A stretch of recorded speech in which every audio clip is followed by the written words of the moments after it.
Good evening and welcome to the Wednesday regular meeting of Council for January 9th, 2019. And at this time we're going to be confirming the agenda. Are there any emergent items from any of the councillors tonight that need to be put on or amended to the agenda?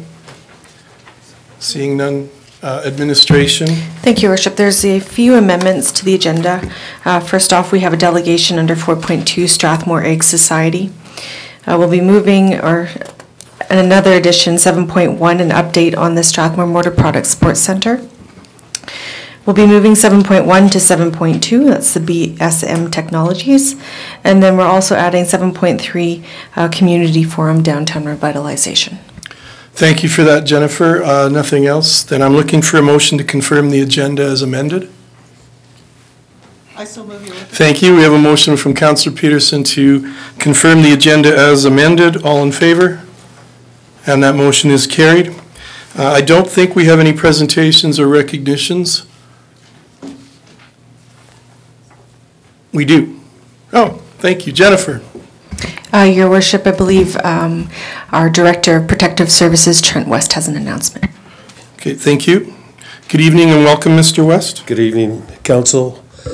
I love the field promotions that I get on a regular basis. It's my honor and privilege to introduce our new Senior Peace Officer and Sergeant Michael Douglas Payton. He comes to us from the Alberta Motor Transport Association. Prior to that, he was the Calgary Police Service, and so he comes to us with lots of experience. The other thing that he comes to us with is a lot of community familiarity, as he has lived in Strathmore for 16 years. So we were very fortunate and very lucky to be able to bring Michael on board as of last Wednesday, and so he is hit the ground running, so to speak, and has been doing introductions, face-to-face introductions. I wanted to wait until I had an opportunity to introduce him to you before I sent out a mass notice to everyone in the organization about Michael starting. He will be our Protective Services lead in the community Citizens on Patrol, as well as the Traffic Advisory Committee. And he brings to us a lot of great and innovative ideas for community policing. Let's call it that, because when I think of community policing, I think of uniforms on beats and on streets and on bikes and doing community events and supporting the community with service and honor. So I'd like to introduce Michael Douglas Payton. Well, thank you very much. Good evening, and yeah, definitely welcome to our staff. We hope you're going to enjoy your time with us, and we do appreciate having you on board. So welcome. I'm looking forward to it. It's been a good week so far, and I think it'll be a good future. Good. And thank you for the introduction. Thank you. Thanks. That brings us to item 4, delegations, and item 4.1 is the Kinsman and K40 Club Strathmore. So I believe we have 2 speakers coming forward tonight, but I do understand there's a large contingent here supporting them. So if you gentlemen wouldn't mind coming forward to the front microphones, that'll make sure that the audience at home can hear what's going on. Before you get started, I just want to say on behalf of council, we want to say that we absolutely respect and appreciate everything that the Kinsmen have done in regards to this Kinsman Park.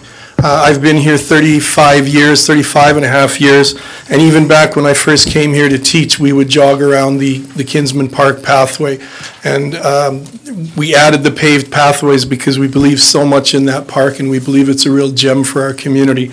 I appreciate the fact that Harrison, Mr. Gray, you let us have a look at your letter beforehand, before it went into the paper. I appreciate that show of respect for us as well.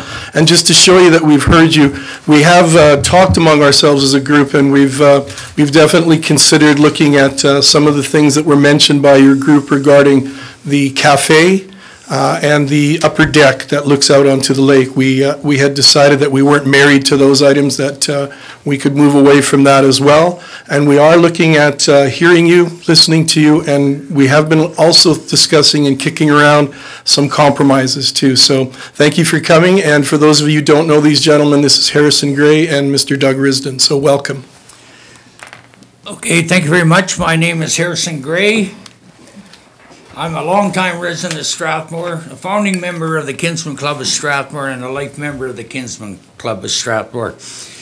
I've had a great deal to do with the planning of the park, the starting of the Kinsman Park, and the development of the Kinsman Park. And I'm greatly concerned about the mayor and the councillors' approach to building a new office in the northwest corner of the Kinsman Park. I think there are numerous flaws in it, and I hope to give you some better options and different ideas as what could be done. First off, let me confirm that I'm not against building a town office. Let me repeat that again. I'm in favor of a town office, but I think your location is terrible. First off, the consideration, the Kinsman Park is the top attraction to Strathmore with its pathways, fishing pond, fishing docks, gazebos, farmers market, and the works. And it's well used by the citizens of Strathmore and visitors to Strathmore. The future development and enlargement of this should be a high priority for the town council. By planning and putting the office in the northwest corner, I think that you're basically downsizing the park, and eventually it will be a bigger problem. Not in my time. 50 years from now, the town office will grow as the town will grow.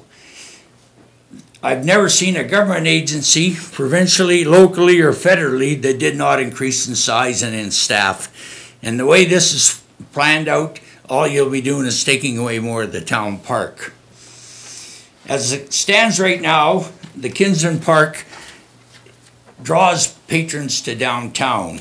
Not only is it an attraction, but it is a much needed parking facility. Under the plan, the new town office would take away part of the parking and then also be a problem for downtown merchants. The visitors parking center would have to come off Park Lane Drive, which to me will be a parking problem.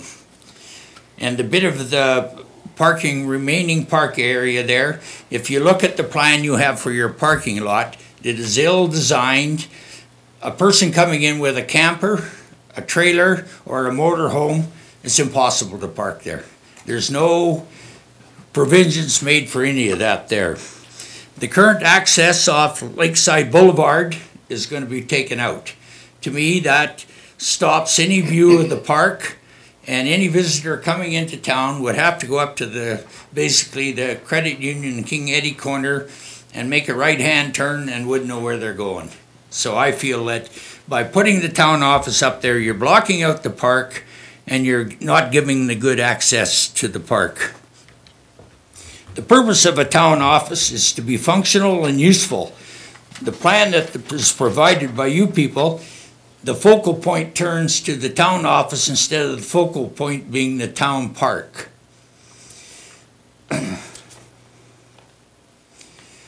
The merchants of Strathmore, a lot of them were supposed to have, when they built, town parking. A lot of them didn't have town parking, so they paid an offset levy to have parking. This parking was to be in the Kinsman Park. So a few of these merchants up there are still owed parking spots. If you put your parking lot on the east side of the farmer's market shed, that is impossible to walk for the merchants. They will lose business by having it there. There's also a confusion as to how people that do shop in there, whether they can park in the visitors parking lot or will they have to go over to the merchants and staff parking lot, which will have to be entered in off Lakeside or Center Street, pardon me. By entering off Center Street, that more or less doesn't even take them into the downtown way.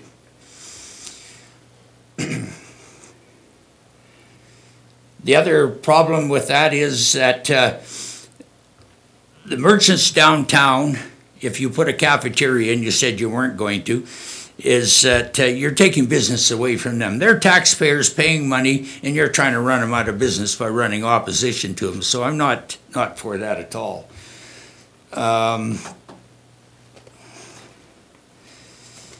As far as the change room that you're putting in the town office as your plan for skating on the lake and that, the Kinsman gazebo is plenty sufficient for that for part-time use. You could adapt that at very low cost. I think that the parking problem will be a major problem downtown if you put that parking lot there. Now, I've heard also that you're planning to move or maybe move the office a little bit further east on the Kinsman parking lot. I don't think you've considered all the costs of putting that particular office in that space. According to what research I've done, there's a major water line that has to be moved. A new storm sewer that was put in on 2nd Avenue that runs through the park that would have to be moved, and a major storm sewer line which controls Freeman's Lake, Grays Park Lake, and the Strathmore Golf Course Lake, and that would be a huge cost to move that. As for the planned boardwalk, I think someone's dreaming there. I've never seen a boardwalk in a small western province that can go out into a lake. And as far as cleaning the lake, I've asked numerous times for the town to drain the lake so that we could get an actual look at what has to be done at the lake. I don't know who can tell me what can be done in the lake without draining the lake. And the idea of cleaning the lake without draining the lake is just a pipe dream. Important fact to remember is that this is not the only feasible location for a town office. A better location, I think, is the land between the Hi-Ho and the existing Kinsman Park. And I'll try to give you a few reasons why that is. First off, I got to make one more comment about the parking. The upgrading of 2nd and 3rd Avenue at a considerable cost was supposed to be so that it would help the merchants in town. You took away some parking spots, which were supposed to be supplanted by using the Kinsman lot. Now, if you use the Kinsman lot and take that further away, you're sending the parking even further away so that the merchants have got more problems. In putting the park in the northwest section, or in the section just to the east of where the proposed northwest part was, you've got a major water line that's got to be moved. And according to some of the town people there, they said the line needs upgrading. Well, if the line needs upgrading, you better start up at the Brentwood Reservoir and go right down to Spruce Park, because it's the same line. So don't give me the story that that part should be replaced because it's in bad shape. That's not the case. As far as the overall cost, the storm sewer, you got to remember, that was just put in on 2nd Avenue has to be replaced. And I don't think anyone has given an accurate cost for the water line repair, the storm sewer line replacement, and the major lake storm sewer lines that have to be replaced. Also, the existing parcel of land, which we are told was too expensive, but apparently no one from town or the administration has ever checked to see what the land is worth, but they say it's too expensive. Please give me some facts before you say it's too expensive. The other factor is that I know personally there's probably on that building site 6 feet of gravel which could be used. If you dug a basement, it would probably be enough gravel there to do any parking lot you got, and it would save you a considerable amount of money. The requirement that the staff park over on the other side of the market mall, or the farmer's market, I'd like to see that happen on the first cold day of winter. I don't think they'll be parking there. You better maybe line up a future bus service to bring them in, because I don't think the staff will be doing that.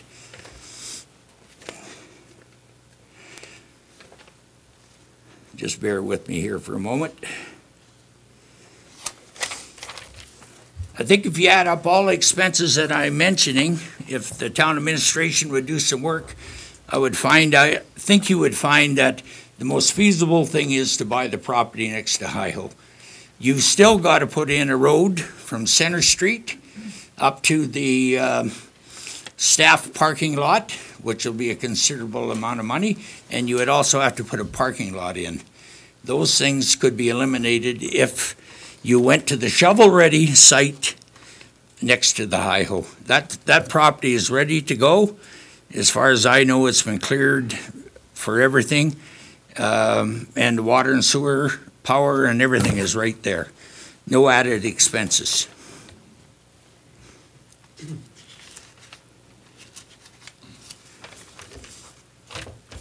The second most feasible site is north of the town fire hall, where the ball diamond is now. What I've heard is that they plan on spending anywhere for up to $300,000 to fix up the ball diamond.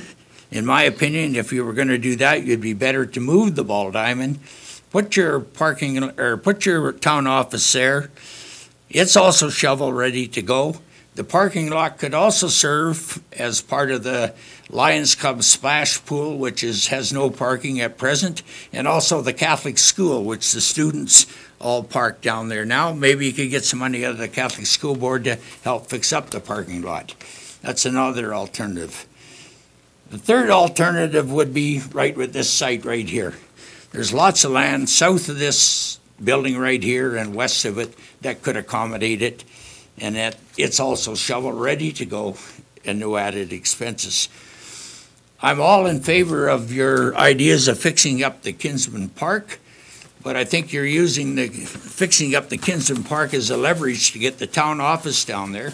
We want the Kinsman Park fixed up, but I think you're using one against the other to build one versus the other, and we want the Kinsman Park fixed up. That's what we want.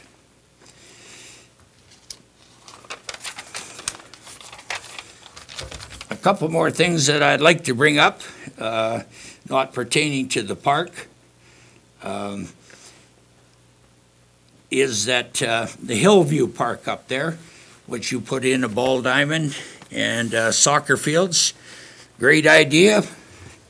It looks, the location is great, everything is good, but what happened to the engineering, planning, and the completion? Terrible mess up there, terrible. Has the council ever gone up there and taken a look at that? It's a disgrace. Next, my complaint is the Strathmore Motor Products field house over there. The public has not been informed why the delays, why the overruns, and why the cost. The public needs to be told these things. We need answers.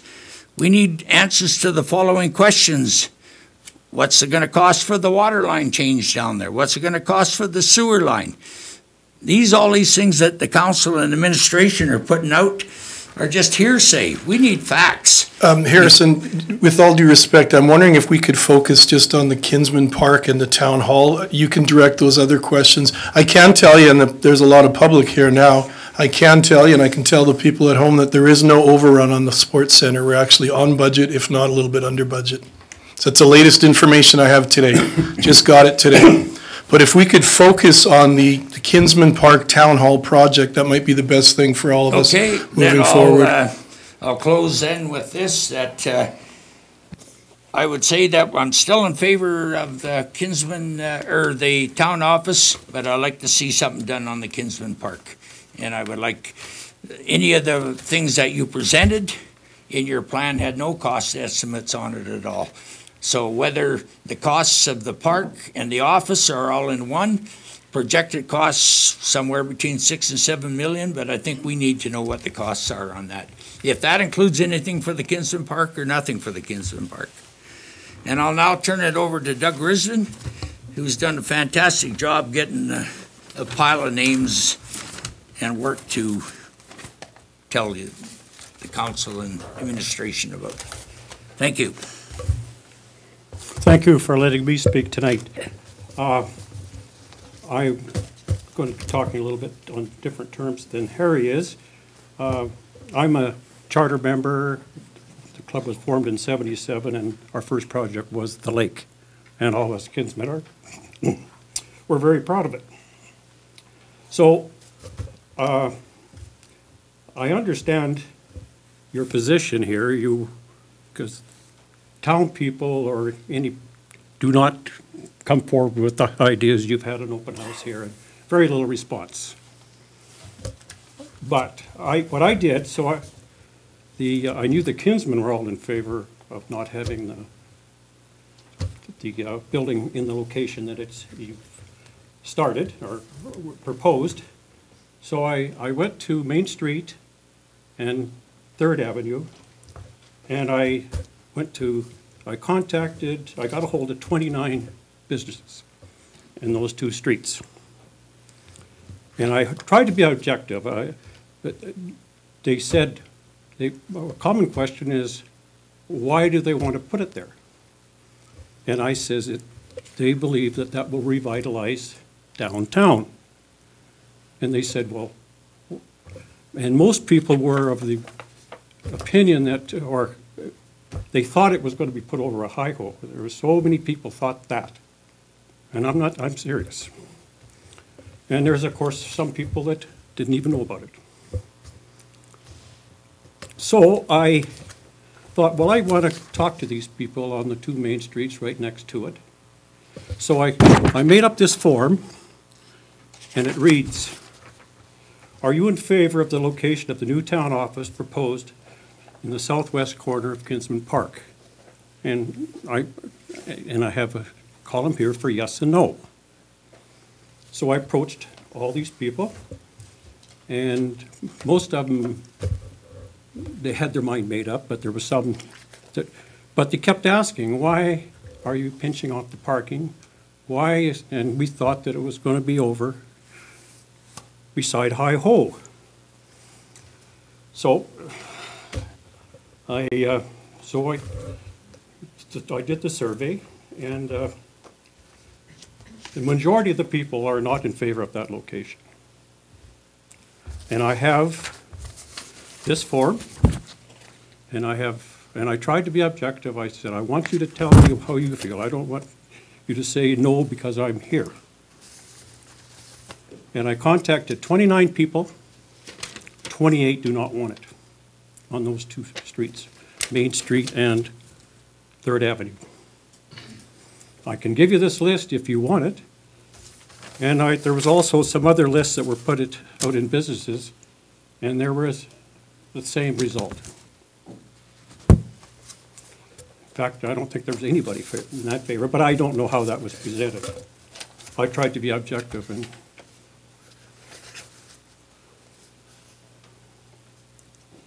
so I guess that's pretty well all I have. I'm not going to be here as long as Harry is. Anyway, I thank you for letting me speak here. And I got the consensus that the town of Strathmore really likes their lake, and they're pretty proud of it, and the kinsmen are too. Thank you. And thank you, gentlemen, for your presentation. Are there any questions from council for the gentlemen as far as their presentation went? Mr. Montgomery, Councillor Montgomery. Thank you, Your Worship. Mr. Risen, if you could just clarify like that, the survey says the northwest corner, correct? Mm-hmm. Okay. And the second thing I want to say is I just wanted to thank the kinsmen for all the hard work that you guys have done for our community and everything you've provided to us, so thank you very much. Thank you again for presenting tonight. I can tell you that we have not made any decision. We will take your information. I would love to take a look at your surveys too, if you wouldn't mind leaving it with our administration. Again, we appreciate everything the kinsmen have done over the years for that park. We all agree it's a gem.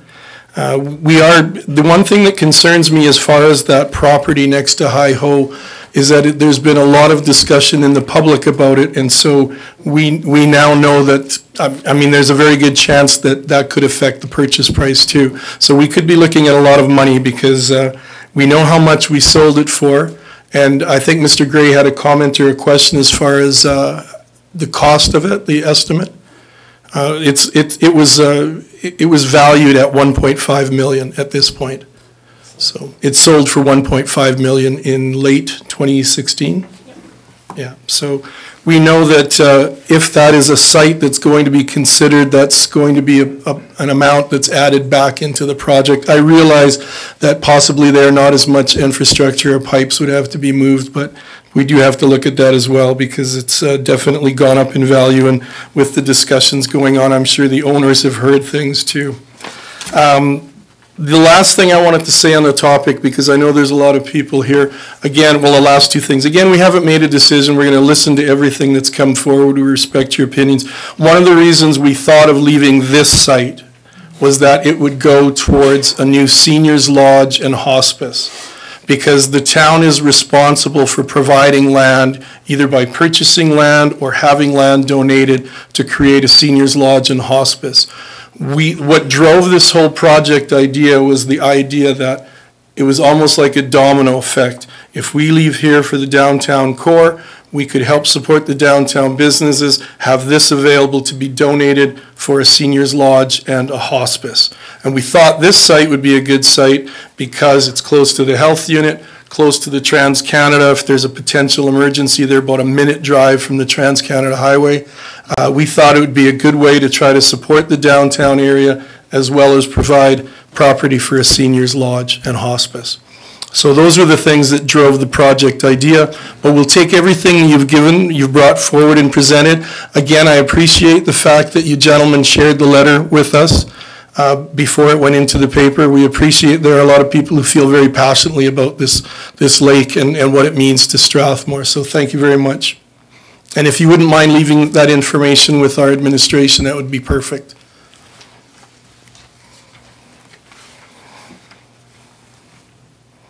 All right, that brings, in case there's any confusion, there's no vote going to be happening tonight. That's not an issue tonight.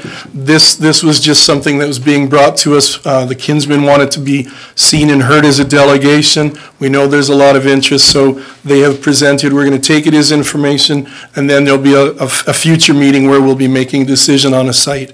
And that will be made, you'll be made sure that you'll know when that is coming. So that brings us to item 4.2, the Strathmore District Agricultural Society.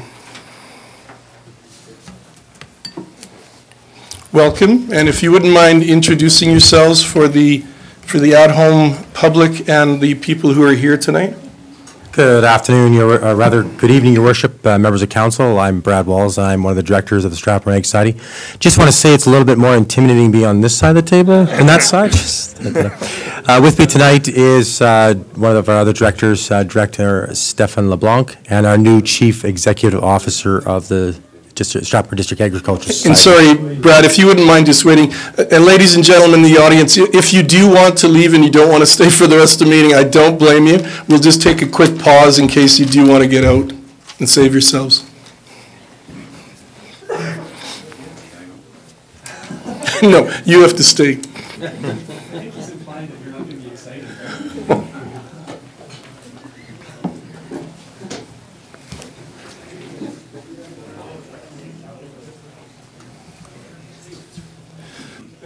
Thank you, and Matt, if you wouldn't mind just closing that door, much appreciated. Sorry, gentlemen, if you wouldn't mind just going through that again quickly. Absolutely, Your Worship.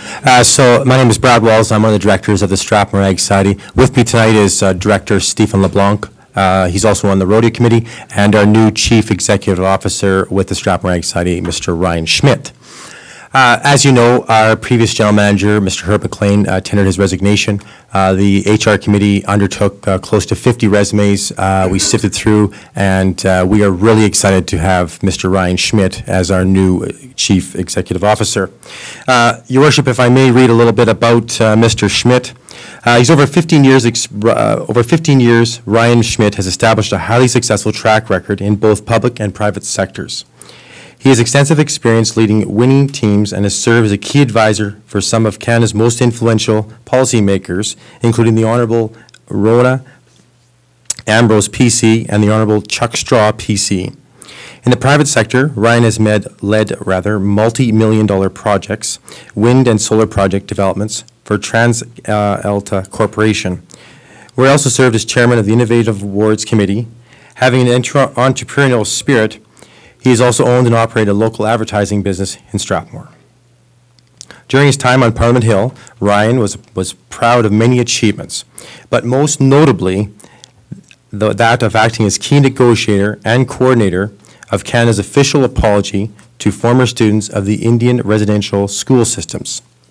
Since that time, he has made building relationships for First Nations and focusing by seeking to provide economic opportunities, supporting initiatives, education initiatives, and organizing community events. He has also even put on the Santa Claus suit. During his time at TransAlta Corporation, Ryan first led the Government and Aboriginal Relations Department and then later development of new wind and solar farms. He was awarded the 2018 President's Award for Project of the Year for the development and construction of the Kent Hill 3 wind farm in New Brunswick. Ryan holds a Bachelor and Master of Philosophy degrees from the Dominican University College, affiliate of Carleton University in Ottawa, where he is the two-time recipient of the Governor General's Academic Award. Please don't hold this against somebody who's fluent in both official languages. Ryan is passionate about agriculture, community service, and preserving Western prairie values. Along with his wife, Heather, Ryan owns and operates a farm in rural Alberta where he happily raises his children. Ladies and gentlemen, it's my pleasure on behalf of the Board of Directors to welcome Ryan Schmidt. Thanks, Brad. That was a whole lot about me, but that's not what we're here for tonight. Your Worship and Council, thank you very much for the opportunity to speak with you here today. And I really look forward to meeting you and spending more time with you in the near future. But today I'm here to discuss a really great opportunity that the Strathmore Agricultural Society has, and that is to have the RCMP musical ride come to the annual Heritage Days this summer. So we do have what I hope will be seen as a small, helpful request from the town, because we can't do this without you. I think probably most of you know what the RCMP musical ride is, but I'll just touch on a few points as reminders. So the musical ride actually has a really storied history, and it began in Alberta. The first performance was actually in 1876 and took place in Fort Macleod.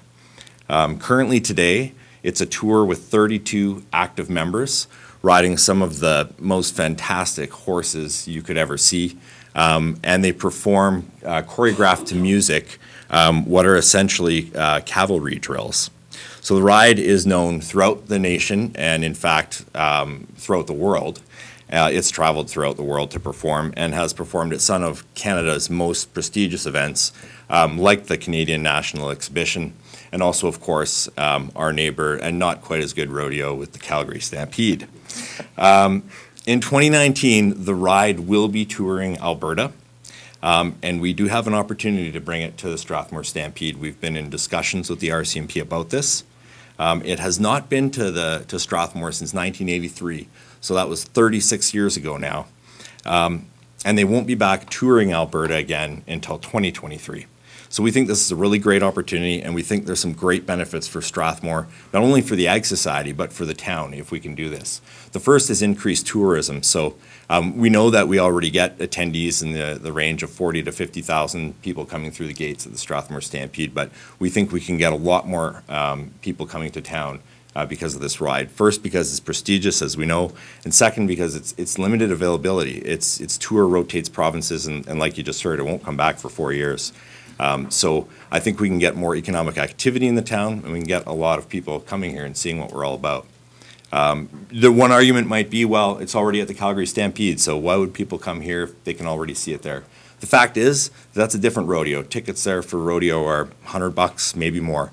There's a whole swath of rodeo and horse fans out there who simply can't afford to go see the ride there. But with an opportunity to come to Strathmore, where this will be built into the ticket price in the Stampede tickets, I think there's going to be a lot of people coming here from across the province and other parts of the country, and even perhaps from the U.S. So the second thing is it's great public relations for the town, for the Ag Society, but most importantly for the town. The ride does draw a fair bit of media attention. You can check that out by Googling at any time, and you'll see when there's an event, there's a lot of talk about it. And so I think it's an opportunity for council and for the town and for the Ag Society to really showcase this as a thriving community and also to show off our proud farming and ranching heritage. Finally, I think that this is a great thing for drawing the community closer together. It's a special kind of event that I think citizens of the town can get quite excited about. And the RCMP, every time they come to a town, they actually provide an opportunity to do an event in the town. So it could be a meet and greet, and we'd love to hear your ideas on what that could look like. So I've made all my arguments that I hope are convincing. We'll get to the ask here now. Like I said, we can't do this without you. While the Ag Society does have most of the facilities required in order to host the musical ride, they are very specific on everything they want. And one thing they need is covered stabling for their horses. So there's, I think it's 36 horses that come, and that's a facility we don't have. So while you already very generously allow us to use the Gold Arena to host the cabaret during the Stampede, our request is to have the town donate the use of the Blue Arena as well this year. It would be for a 2-week period, the days leading up to the Stampede, for setting up of the stabling and everything inside the arena, to host the horses themselves, and then obviously to take things down and clean up afterwards. In addition to that, we're hoping to have some staff time be given to the project and perhaps a couple of bobcats to help with some of the logistics of moving around the equipment, moving hay in and out, and there'll probably be a little cleanup after as well. And so that's really our ask today, and we do have a very short video to show you that just highlights a few aspects of the ride. And one thing I would note is that it is a bit time sensitive, so we're hoping for a decision sooner rather than later, just because we do need to confirm with the RCMP, and they will give our spot to someone else if we can't make everything happen, and we do need your help. So we'll just play that video for you quickly here. You might recognize the speaker. I'm a huge fan of the RCMP musical ride. The ride tours Canada, performing at approximately... Sorry about that.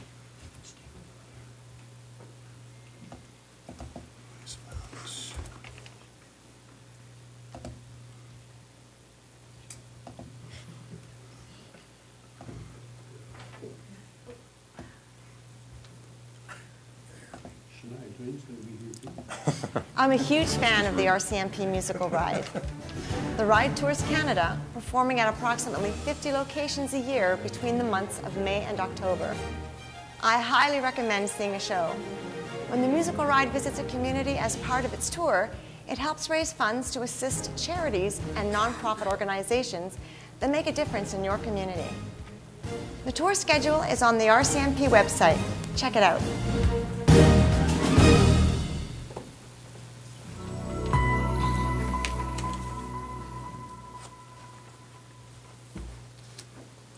Your Worship, that concludes our presentation. If there's any questions, we'll willingly answer them. Thank you very much, Brad, and we appreciate your presentation, and congratulations on your new position, and welcome to the area, Ryan. Thank you.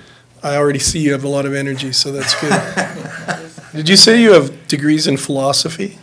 Yes, I do, yeah. You have a bachelor's and a master's, and you're in the Ag Society management. That is correct. It's an interesting combination.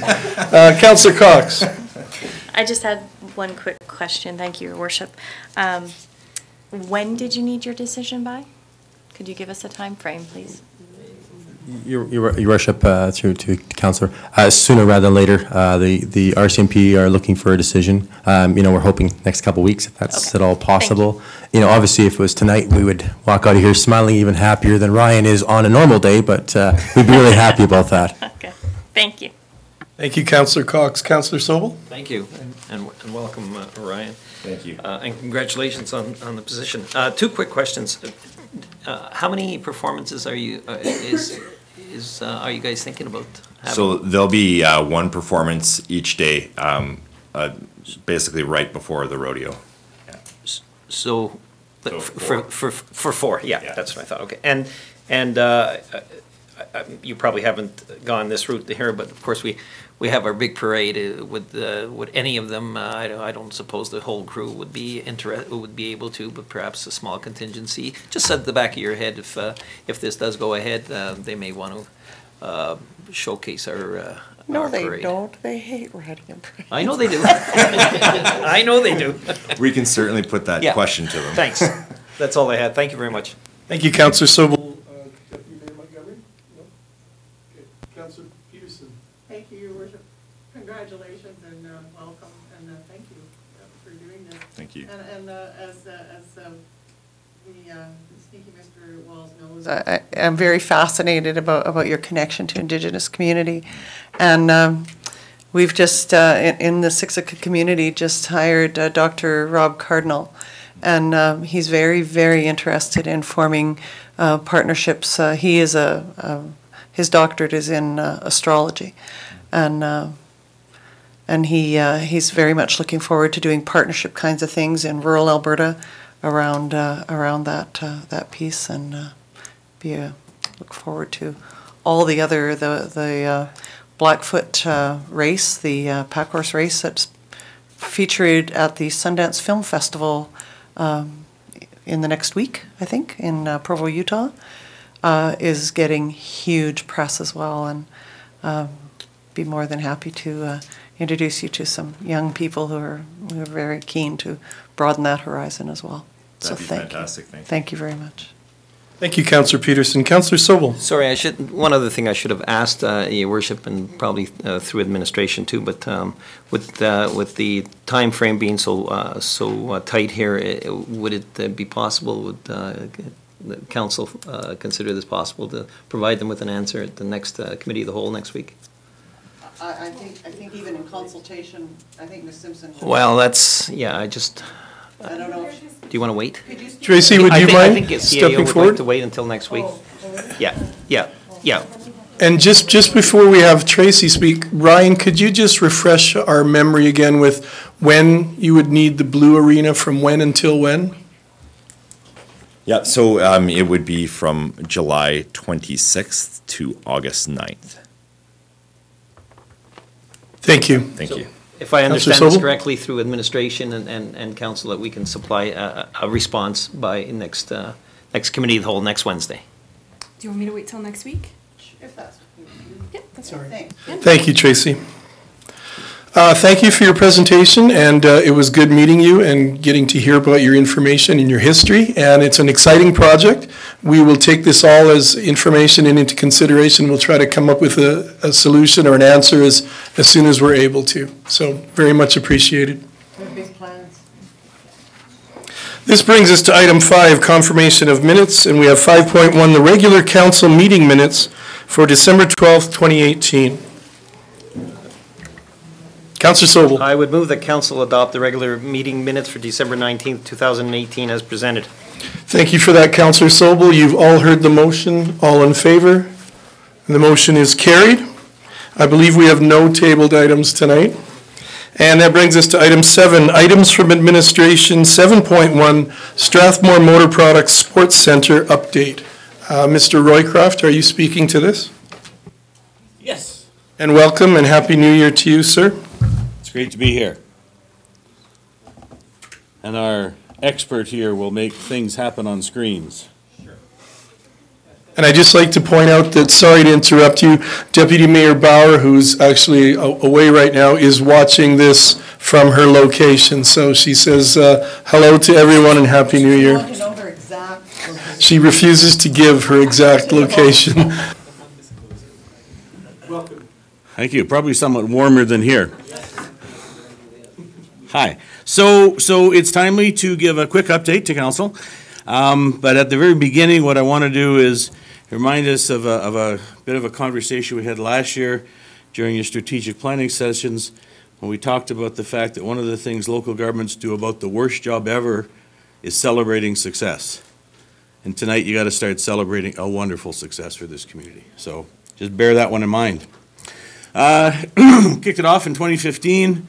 Again, a reminder, was an agreement between the town, the county, and the Golden Hill School Division. And I'm told by people involved that this is the first time in Alberta that a project of this joint nature has happened. So a lot of people have been watching to see how it works, and so far we got thumbs up. We started construction in July. Partial occupancy of the school was obtained this September in time for the first classes to start. Complete occupancy of the school came in October, and final occupancy of the entire facility was completed in December. Right now, we've been doing some final little touch-ups and deficiencies and anticipate a soft opening very soon. Unfortunately, the quality of the photos that come out of a cell phone that I'm operating are not necessarily very good. You get better pictures of this later. It's a what? It's a phone. It's not a camera. So this is the first entrance that people will see. On the left is the office, the ticket office area, and where the staff are, and then through those doors is the facility itself. The work is about 100% complete. As I said, the final deficiencies. An example, one of the things we've come across is, you know, in the gymnasium, they have holes that posts go into to hold up nets. A couple of the covers are up, you know, like a 1/16 of an inch. Those are the sort of things we're attending to right now, so not very much. Both gyms are operating, and I can tell you the kids are loving them. The lacrosse area flooring has been ordered, and installation will occur shortly. Where is she hiding over there? She left. Line painting of the elevated running track is almost 100% complete. These are some of the visual images. This is actually the school reading room, and that glass wall looks out onto the track. So, you know, it's a really, really interesting facility. A typical school hallway. On the right is the washroom, which is a little bit of a new and different design. And it took a while to get it through the code authorities, but the school is extraordinarily happy with the design. And interestingly enough, I was sitting there watching the ticker tape underneath the news yesterday, and a whole bunch of schools in all over Ontario are now taking doors off to have this kind of openness because of the security issues that they're having with kids. But that took a long fight to get it through the code. The cloud ceiling is one of the interesting little features that they have in the building. So after the project was first started, Council of the Day added additional features to try and improve the overall quality of the building. A backup power system to use it as an emergency response center, air conditioning so we can use it all year round, removable boards so we can maximize flexibility in terms of use of the floors. There's a whole huge area on the east side that was created to be for future sports fields. We don't know exactly what's going to go there. That process will be determined through the facilities master planning exercise that's just starting. And there was a variety of other little items that council added. And additional funding was provided through budgets along the way for all of those things. Early on, the town also recognized that additional monies could be beneficial for the project. So we started a naming and sponsorship program. Initially, we hired an external consultant because no one in the town knew how to do any of this sort of stuff. We took it over after a few months, and to date, I can tell you that $575,000 has been raised to that. Now, we don't have that money in our pocket. It comes in over the next 10 to 15 years, depending upon the nature of the contract.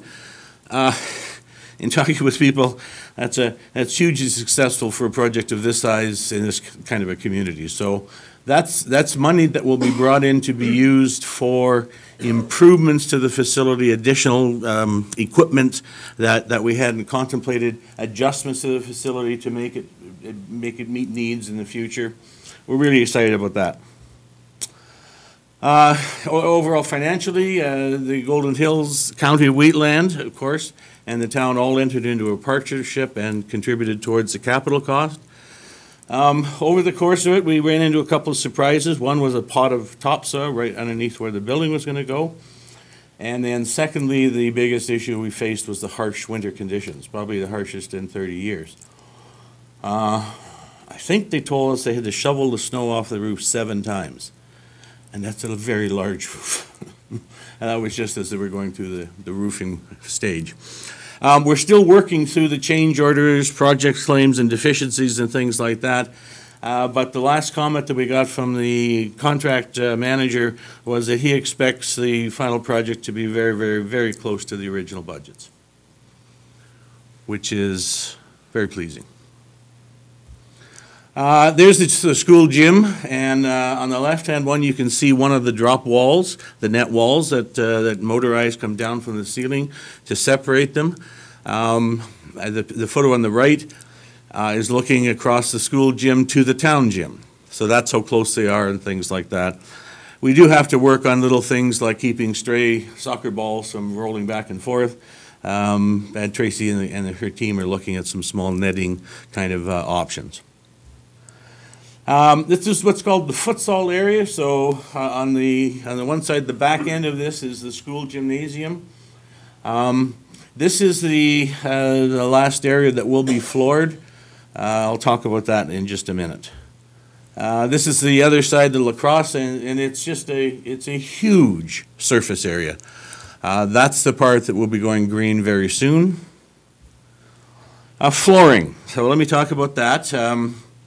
Due specifically to the winter construction delays, pouring of the concrete slabs didn't occur as early in the year as we wanted, and we had to wait for the moisture content to dissipate.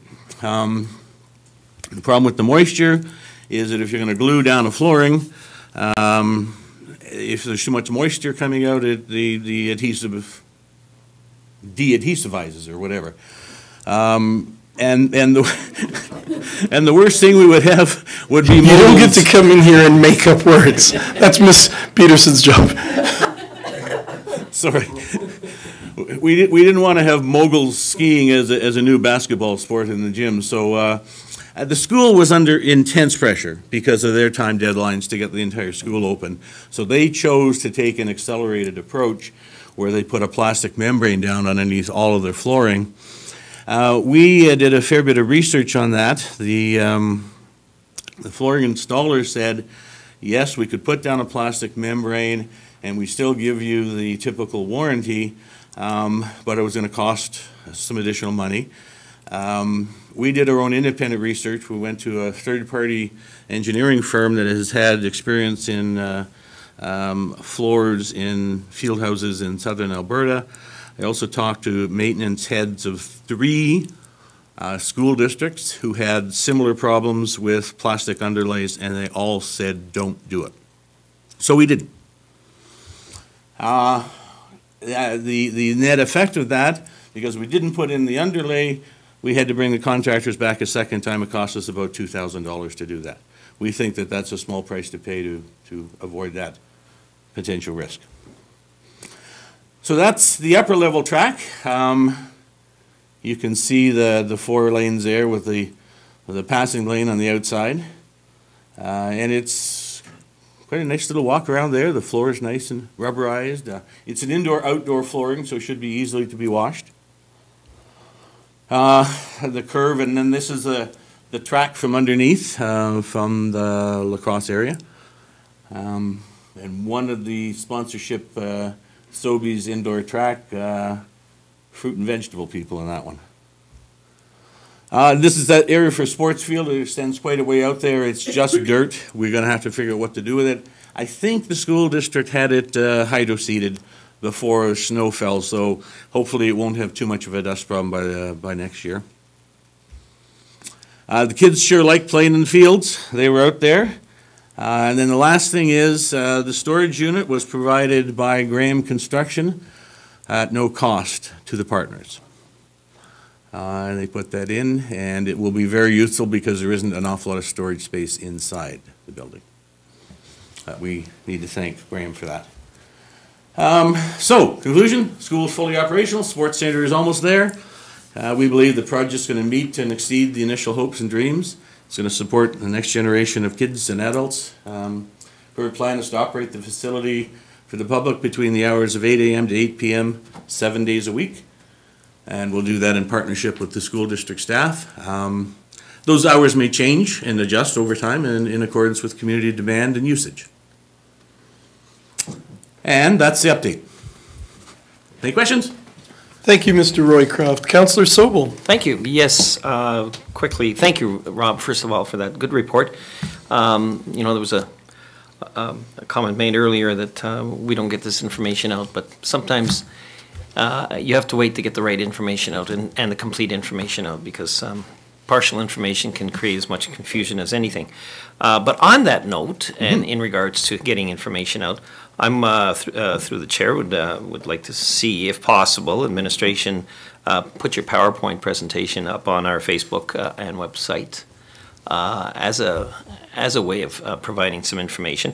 And I'll give you an example why I feel this is very important. There's a rumor going around, and I know our town is never short of rumors, but that the extra cost for the contractors for to bring them back in was actually $250,000.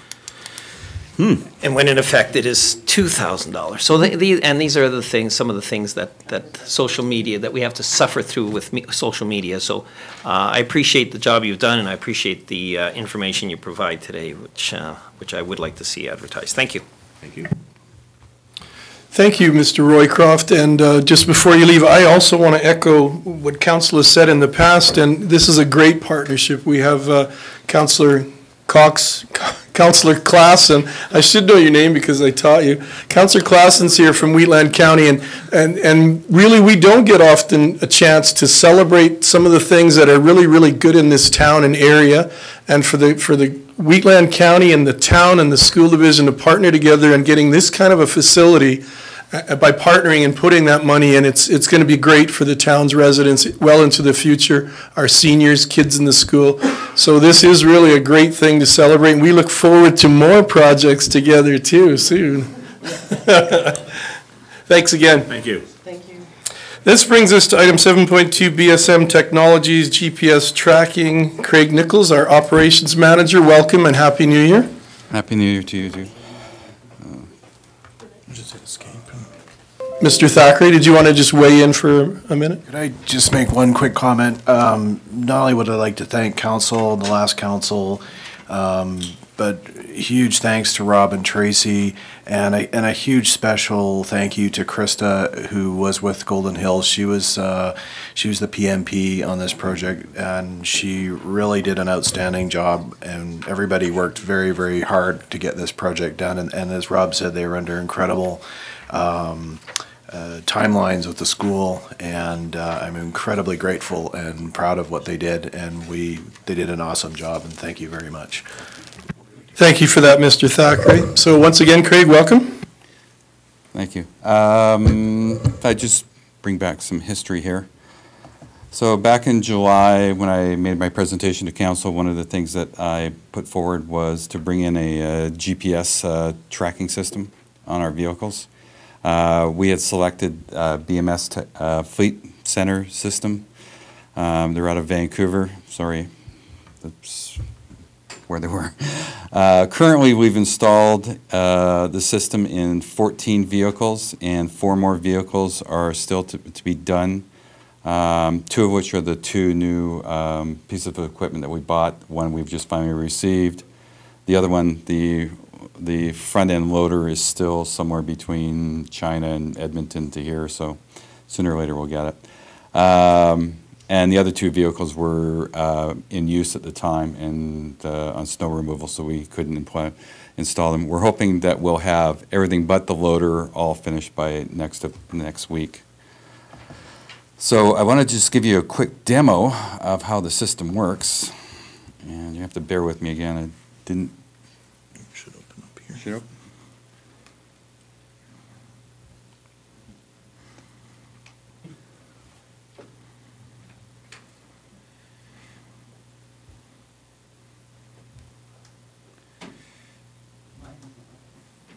Okay, there we go. Oh. Okay, so no. Okay. Where are we? Okay.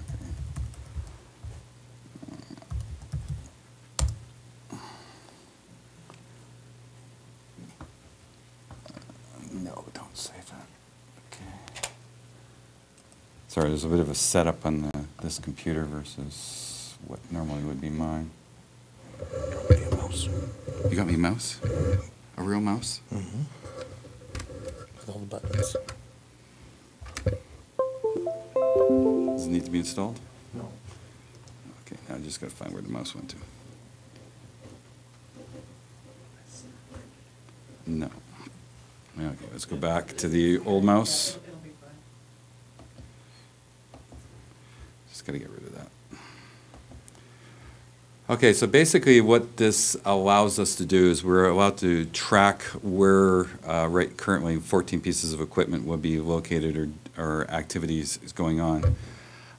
As we upgrade and modernize the equipment, some of the pieces of equipment we'll be able to get more data off of them.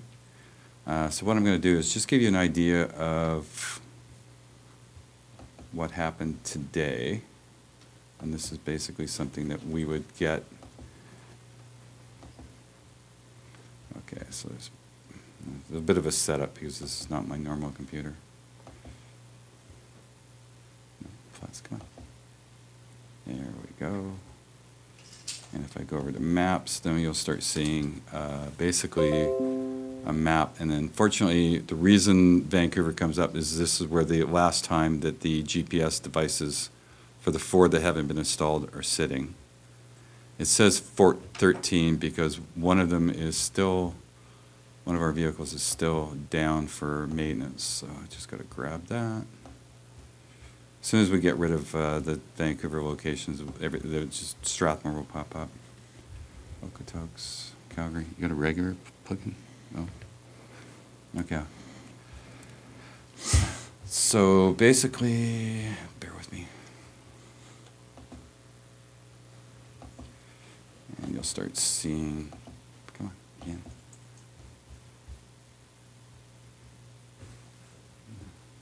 Okay, so now we got a real mouse. Okay, now we're getting into. So one of the things that within the system we're able to track basically the town boundaries, which will come up. Also the town pathways, the town roadways, which are the priority snow removal roadways, as well as the sidewalks. There will be a lot of color, so I won't do that to you. You can look at the history for this day. Basically, this is for today. It's going to take a minute to load. And down below will be a little playback. And I just got to turn on the breadcrumbs. So you'll be able to see this really quickly here.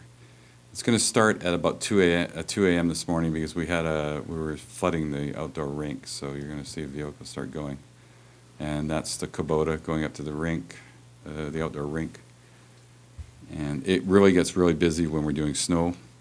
I think there's like about 8 or 9 vehicles out there at one time. So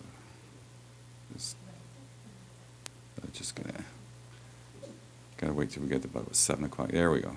Okay, so that's starting to go. So these are all the vehicles. The one at the top is a tandem with a plow with a sanding unit in the back. The one that's going to take a really right-hand turn all the way out there, that's going out to get salt from Volkers. And basically you'll see, we can monitor this as we go throughout the day. So it's actually available on our iPhones as well. Not as well, but this is where you're going to be able to. Every one of those little dots is every 10 seconds. So we can know exactly where a vehicle is registering or coming in. Vehicles not in use don't show up, but everything that's every 10 seconds, it's taking a reading, and it's telling us exactly where the vehicle is. It also tells you the sort of a telematrix on it. It tells you what the vehicle's doing, if the plow is up, the plow is down, whether or not it's sanding. Unfortunately, some of our vehicles, plows, and the sanding equipment are old, and it won't give us the data. So as we upgrade, that will start coming.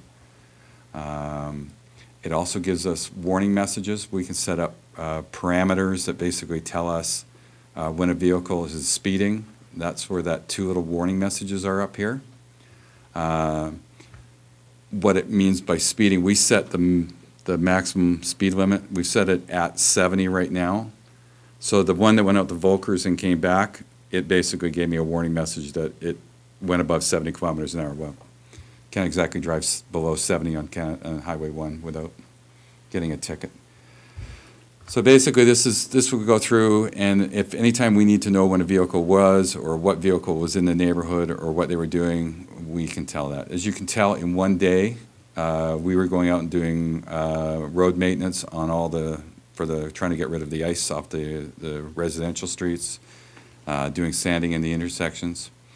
Some of the reports that we can get, and I'm going to just end this because it can just keep going. Bear with me a minute. This is a winter report. I've got to change the date. So this tells me that the PW22, which is a tandem with a plow and a sander in the back, was out for 5 hours and 8 minutes today, traveled 57 kilometers. It will tell me how much sand or salt it gave out. This one, unfortunately, they're still working on trying to get the communications between the spreader and the controller working. But our vehicle 74, between the 30th of December to Monday, it basically put out 50, what was it, 5,900? Yeah. Just close to 5,000 kilograms of pickle mix within the town. So if you can imagine that times 3 vehicles, we probably put out about 15,000 kilograms of sand. As we get further into this system, we're going to be able to get more activities. These are little tracking reports. It's going to tell us how often a vehicle is used. These can come to us monthly. So basically what it does is how many kilometers that vehicle was used, how much travel time, how many stops. This is just from today, so you can see that the one grader was out for 4.5 hours today just trying to remove stuff off to scrape the stuff off the street. And it tells you the last location where it's stored, so, yeah. And that's pretty much what it's at. We've got still a lot of data to get it communicating and talking once and for, but this will give us a lot of better impression as to where we're standing, where we're at, what we're doing, and how often the frequency our guys are out there.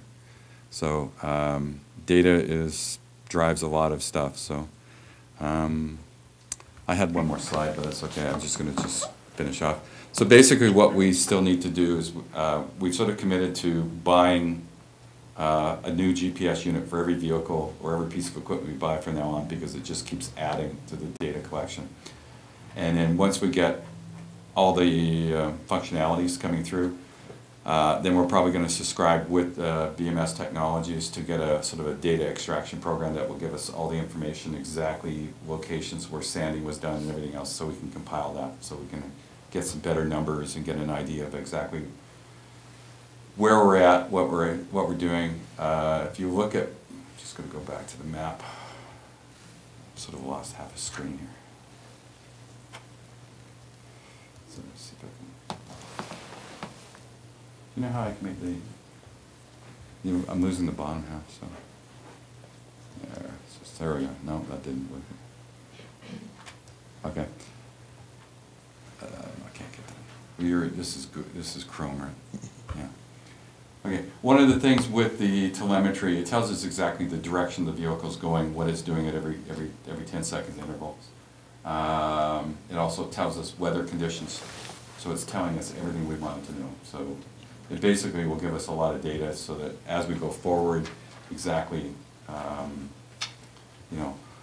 what our guys are doing, what should we be sanding, should we not be sanding, should we be plowing. It's going to give us all that information. So in the long run, it's going to make our maintenance abilities on the roadways a lot more intuitive. So I've sort of lost it. So is there? Thank you very much, Craig. Yeah. So right there, you can see right there, it says GPS, the direction, that's sort of the information we can look at any given time. So.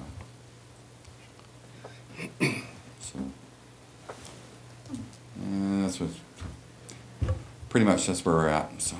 Thank you very much for your presentation. I'm sure we have a couple of questions from councillors.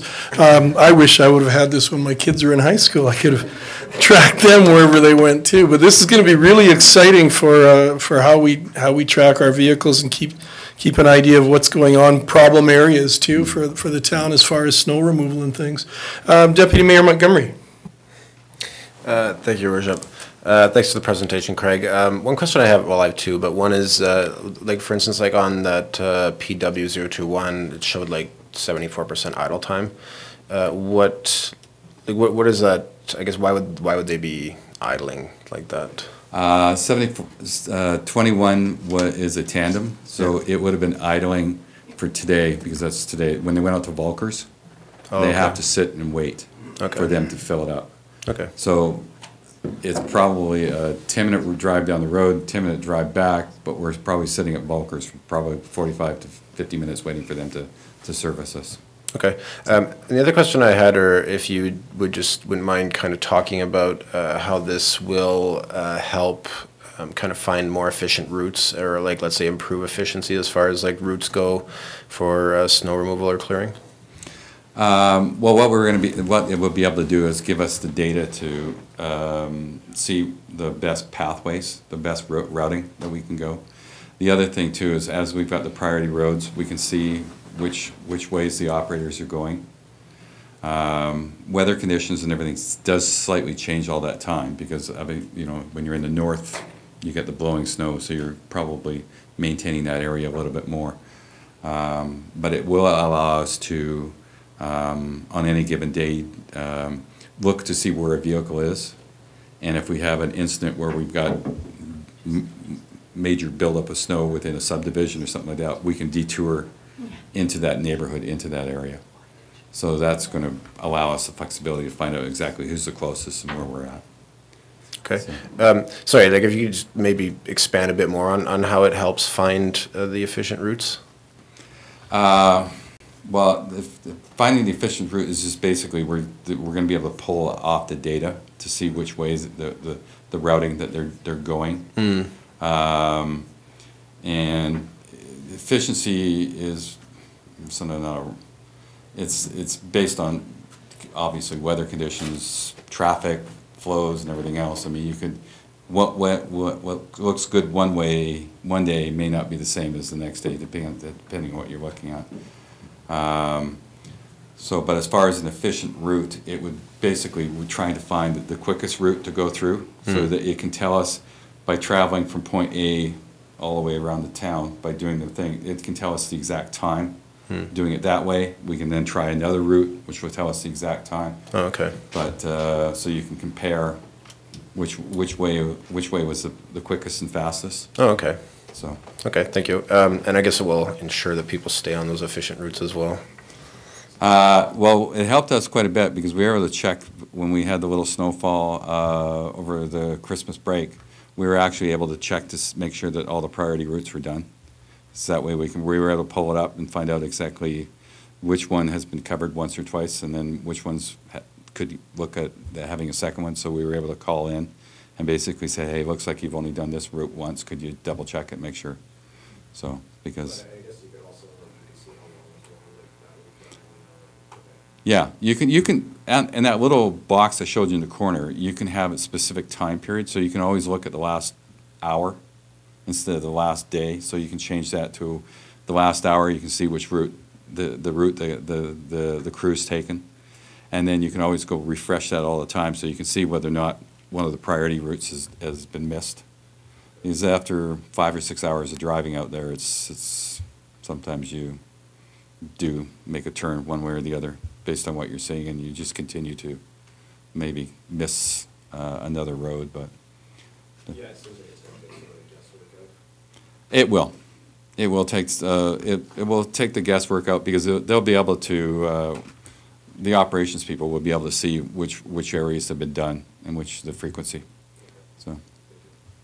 Thank you, Deputy Mayor Montgomery. If there's no other questions, thank you again for your presentation. Thank you. Much appreciated. Thank you. This brings us to item 7.3, the Community Forum, Downtown Revitalization.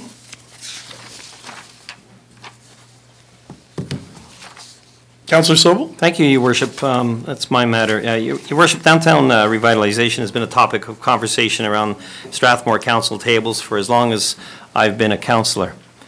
Both this and the previous council have been proactive in this regard, as both groups clearly understand the need for a vibrant downtown. Quoting from a 2012 Canadian Urban Institute study called The Value of Investing in Canadian Downtowns, quote, downtowns throughout North America are making a major contribution to the bottom line of their municipalities. In most cases, downtowns serve as the engine for local economies. However, downtowns are much more than a profit center to cities. They also represent the image and the character of a city or town to the rest of the world. Downtowns are unique in that they are typically the only neighborhood that belongs to and is shared by everyone in the region. In today's global economy, with competition between municipalities for jobs and talent, it's critical that towns and cities have a shared vision centered on a redevelopment plan for their downtown, close quotes. So our municipality has spent considerable dollars on the revitalization of our downtown in recent years, but the project is not yet complete. Experts continue to suggest the importance of a downtown anchor. In 2017, downtown revitalization guru Roger Brooks wrote an article entitled The 20 Ingredients of an Outstanding Downtown. He states an anchor tenant is your primary lure, what makes it worth a special trip. Like every mall, every town relies on an anchor business to attract customers, and all other businesses thereby benefit. To be a successful community, you must have at least one or two anchor businesses, ones that people would drive to. Here in Strathmore, we're fortunate to be in close proximity to yet another expert in the field of municipal and community growth. Doug Griffiths retired from politics in January of 2015 to actively pursue his passion of helping communities, organizations, and businesses grow stronger. In his best-selling book, 13 Ways to Kill Your Community, Doug identified challenges and opportunities that all communities face. The lesson that came from those stories are applicable to all types of communities, whether they are towns, organizations, or businesses.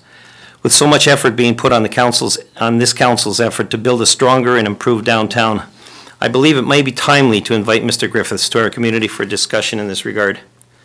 As part of his company's focus, Mr. Griffiths does, on request, attend communities across our country, and I have learned that he would be willing and able to attend Strathmore in the near future to discuss our very own issues as they pertain to building a strong community.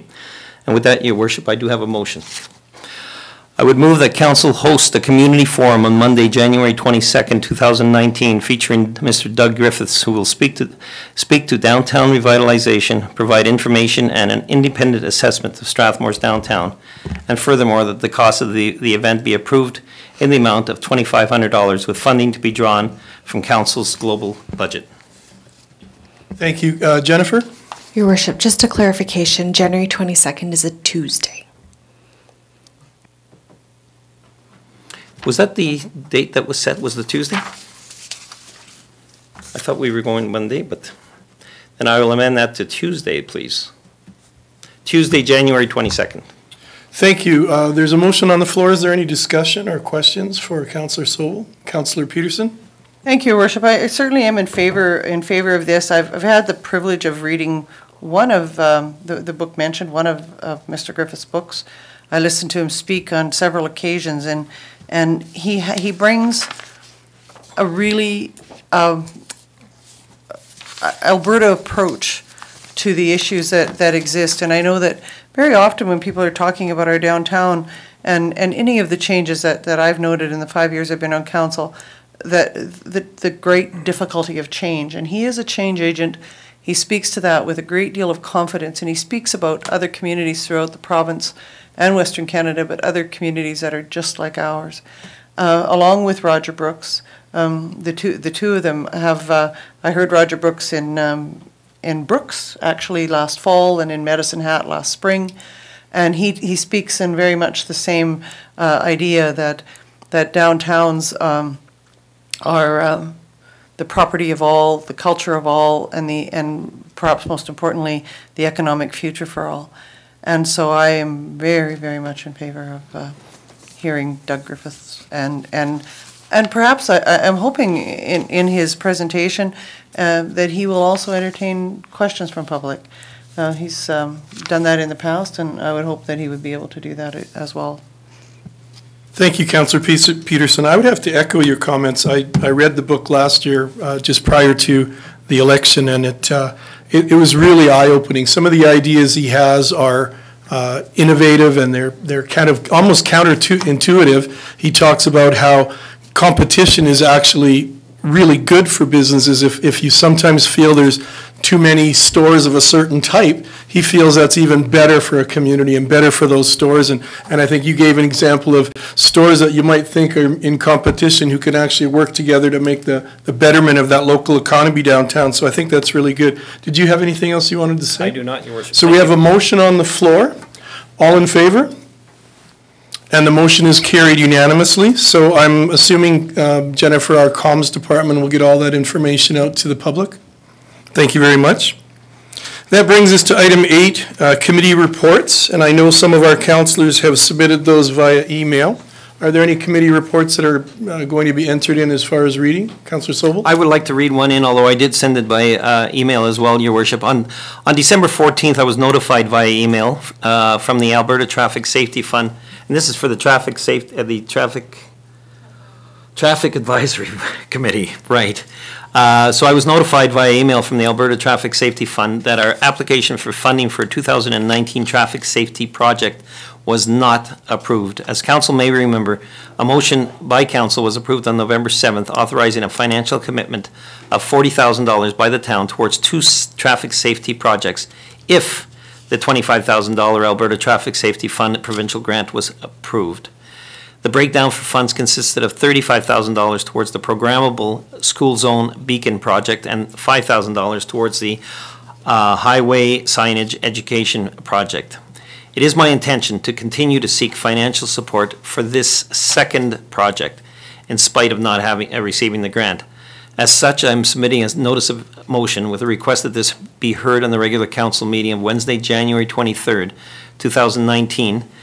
The motion that I wish to put forward is that council approve the Traffic Advisory Committee's highway signage education project for a 1-year period in the amount of $2,268, GST not included, and that the source of funding be determined at that time. Just read the last sentence. Certainly.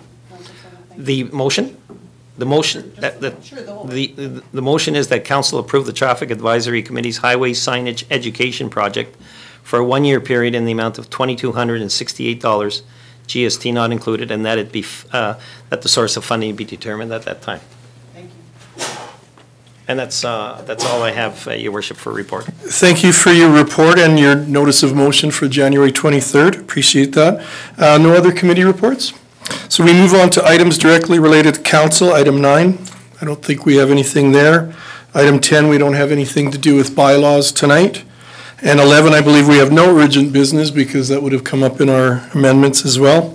Item 12, any questions between councillors and council statements? Item 13, any administrative inquiries that need to be read tonight, Jennifer? Yes, Your Worship. I have one from Councillor Peterson.